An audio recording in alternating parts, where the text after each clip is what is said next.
Welcome to the deep dive. If you're joining us today, you're probably someone who gets that leadership is, well, more than just a smart strategy. Right. We're going to step away from the quarterly forecasts for a bit, maybe skip the talk on team structure, and focus on something a lot more foundational. Yeah, we have a really profound stack of sources here, and they all look at sustainable influence, not the quick fixes, but the deep work it takes to lead for the long haul. And they all seem to point to this core tension. They do. Leaders today, they face these incredibly high external expectations, but at the same time, they're reporting alarmingly low internal fulfillment. It's the paradox of modern success, isn't it? You see these successful CEOs, community leaders, founders, they're hitting massive milestones. Huge organizations. Exactly. And yet they feel fragmented, overwhelmed, like they're just running on fumes. So our mission for this deep dive is to tackle the question this research poses, and it's a confronting one. What if the biggest barrier to your leadership isn't your environment or your team, but that unseen world within you? And that is the critical shift. The sources argue that the breakthrough you're looking for, it isn't in another seminar. Or a new strategy. No. It's in rediscovering identity, character, your spiritual posture. I mean, the core truth here is that influence begins long before you get the title. Leadership is shaped long before it's ever expressed. You just can't lead other people well until you first learn to lead yourself under, well, a defined moral and spiritual framework. Okay, let's unpack that. Let's start with what the sources call the invisible battleground, this quiet crisis. Yeah. It's this idea that describes the reality for so many leaders. They're succeeding publicly, but inside they're struggling because something essential, foundational, deeply spiritual has just gone completely unattended. It's the performance trap. Yeah. I mean, modern culture measures leadership almost entirely by external metrics. Right. Growth, profit, scale. Visibility, yeah. But the foundational sources we're looking at, especially Scripture, they consistently push back on this. They demand that we focus on what's invisible. Our motives, our desires, our actual character. This is where we have to look past the resume. I mean, think about that iconic story of Samuel looking for a king. Okay. He sees Eliab, who's tall, strong. He just looks like a leader, and Samuel's completely convinced. But then you get that famous intervention in 1 Samuel. Man looks at the outward appearance, but the Lord looks at the heart. And that's not just a nice historical anecdote. It's a profound lesson in how we should assess leadership. David, the eventual king, he wasn't chosen because he looked impressive. Not at all. He was chosen because he was becoming a leader in the quiet. He was out there as a shepherd, hidden away, cultivating skills that would never show up on a performance review. Like courage. Courage, solitude, dependence on a higher power, self-management. His leadership was forged internally, far away from all the applause and the pressure of public life. So we're really talking about two different worlds that every leader lives in. There's that outer world, your role, responsibilities, the results you get. The titles. And then there's the inner world, your thoughts, your emotions, your convictions, your fears. And the warning from the sources is sharp. You can be wildly successful out here in the outer world while you're experiencing a complete internal collapse. We see it all the time. Every day, people burn out not from how hard the work is, but from, and I'm quoting here, the person they pretend to be, Right. just to keep up appearances. And that hidden disconnect is what fuels this whole crisis. When leaders feel that fragmentation, they look for outward fixes. Of course. Reorganize the team. Hire a new consultant, go get another certification. They're trying to solve a deep spiritual crisis with a logistical tool. But what they really crave, what the sources reveal, is not another method, but meaning. Not another tool, but transformation. Not more authority. But more authenticity. Yeah. And crucially, not a louder voice, but a truly grounded identity. Okay, so if the answer isn't another strategy seminar, where's the starting line? Our second section is pretty clear on this. Identity has to precede influence. Absolutely. We have to just throw out that cultural lie that ambition and having a platform is what generates influence. The biblical frameworks teach that leadership always flows from who you are. Not what you plan to do. Or what position you hold. God consistently starts with who the person is becoming. There's a perfect illustration of this with Moses at the burning bush. He doesn't say, great, I'll draft the action plan. His first reaction is just pure, raw self-doubt. Who am I that I should go to Pharaoh? Exactly. His whole hesitation is rooted in his internal story. He knows his past failures, his limits as a speaker, his history as a fugitive. He's basically experiencing what we now call extreme imposter syndrome. He defined himself by his limitations. And what's so fascinating is that God doesn't immediately correct his view of Pharaoh or the task ahead. God corrects his view of himself. The affirmation isn't about competence, it's relational. I will help you speak and will teach you what to say. So that internal alignment, that shift in identity from fearful fugitive to commissioned agent, that's what unlocks his external ability. That's it. This all sounds essential, but we both know that this kind of inner work is the first thing that gets canceled on a busy leader's calendar. So I have to ask, for you, listening right now, under constant pressure to deliver results fast, how do you practically do this? Doesn't the slowness that soul work requires, isn't it kind of impossible in the modern C-suite? That's a necessary challenge. And the sources aren't asking for slowness in delivery. Okay. They're asking for slowness in formation. Yeah. And this inner work gets avoided for a few reasons. First, inner honesty, it requires vulnerability. Which feels like weakness. Admitting you're confused or afraid feels like a failure in a culture that rewards certainty. Second, slowness isn't inefficiency, it's strategic reflection.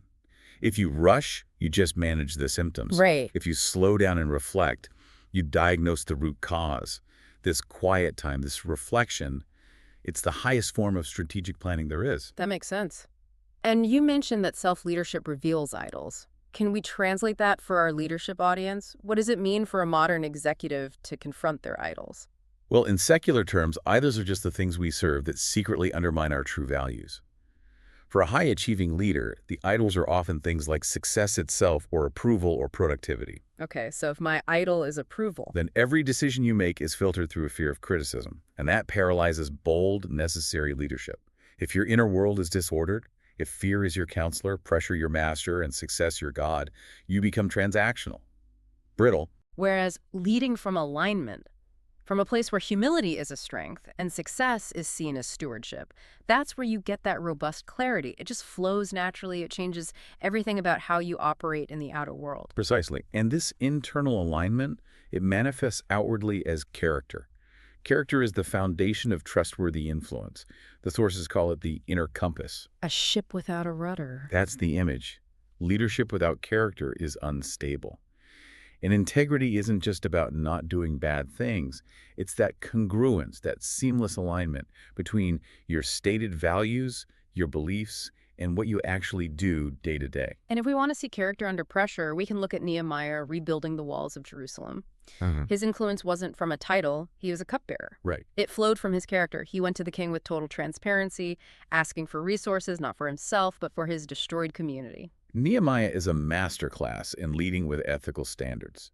When he faced that intense opposition, Sanballat and Tobiah mocking him, threatening violence, he didn't retaliate. He didn't compromise. No. He set an unwavering ethical boundary. He held his people accountable. And this is crucial. He refused to enrich himself or take advantage of the poor while he was in power. That integrity meant his people trusted him completely. The project succeeded because his moral foundation was just that sound. And a leader with that kind of character naturally seeks wisdom to match their integrity, which of course brings us to Solomon. When he inherits the throne, he's offered anything he wants. But he doesn't ask for wealth or a long life. His request is so specific: a discerning heart to govern your people and to distinguish between right and wrong. That is the prioritization of moral clarity over any material gain. Wisdom, as it's defined here, provides discernment, the ability to separate the signal from the noise, which is the exact opposite of leading based on temporary trends or, political expediency. So how do you cultivate that wisdom in the demanding life of a modern leader? The sources highlight prayer not just as a ritual, but as a form of strategic guidance. Yes. We see Daniel, even when he's facing persecution, maintaining a disciplined rhythm of prayer 3 times a day. That modeled not just faith, but incredible personal discipline and clarity under extreme duress. And finally, we have to talk about resilience, because trials are a crucible for leadership. Adversity isn't an anomaly, it's an inevitability. Yeah. The ultimate test of your internal health is how you recover when you hit the wall. Look at Elijah, the prophet who has this massive victory on Mount Carmel, and then immediately afterward has a profound spiritual and emotional crash. He cries out, "I have had enough, Lord." What's so remarkable about that story is God's response. It wasn't more criticism or a new demanding assignment. No, it was rest. It was intentional rest, nourishment, and quiet reflection. God literally sent the exhausted prophet to sleep and eat. And this shows that sustainable leadership is maintained through intentional Sabbath rhythms and reliance on a greater power, not just sheer unsustainable willpower. And that focus on sustainability is the perfect bridge to our final section, the multiplier effect and creating an enduring legacy. Because if you burn out, your legacy ends right there with you. Right. That internal clarity has to translate into massive external impact over time. So how do you move from that internal vision, that moment at the burning bush, to the complex execution? I mean, vision requires disciplined, iterative action. Moses had the vision, sure, but then he spent 40 years managing logistics, the legal framework, the politics, the crises of an entire nation in the wilderness. That's it. It's that sustained daily action rooted in that internal alignment that bridges the gap between the dream and the deliverable. And this clarity, it forces us to redefine what success even looks like. If you're leading from a place of internal security, your metrics shift. Well, traditional metrics focus on personal gain, on profit. Kingdom-centered leadership prioritizes faithfulness, stewardship, transformation. The reward isn't for the richest or the most famous, but for the good and faithful servant. You're measuring the quality of your stewardship, not the size of your empire. And the true measure of that quality is the multiplier effect. It's not what you achieve alone, but what you inspire others to do. It's the quality of the leaders you develop. Which is why the final part of these sources is so focused on discipleship. On succession, Paul just crystallized this imperative to Timothy. Entrust wisdom to reliable people who will also be qualified to teach others.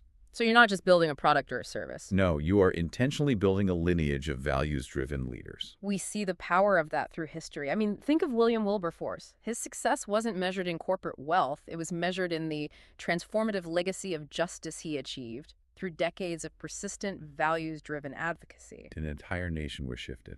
And his impact outlasted his lifetime because his character drove that sustained public pressure. Which brings us to passing the mantle.